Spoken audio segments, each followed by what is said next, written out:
Meron tayong dalawang black mga boss. Meron tayong steel black at chrome black. Ayan mga boss. So, ito mas budget friendly. Ito mas pricey. Pero the quality ng pricey natin, maganda mga boss. So, itong yung ceramic coated. Less absorb sa init.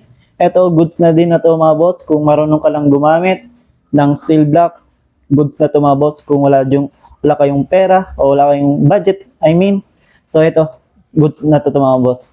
So, ito yung steel black. Ito yung chrome bore na ceramic coated. Meron siyang complete set. So, ito yung piston niya. Forged to para sa ceramic bore. Ito naman yung cast piston. 59mm. Yan.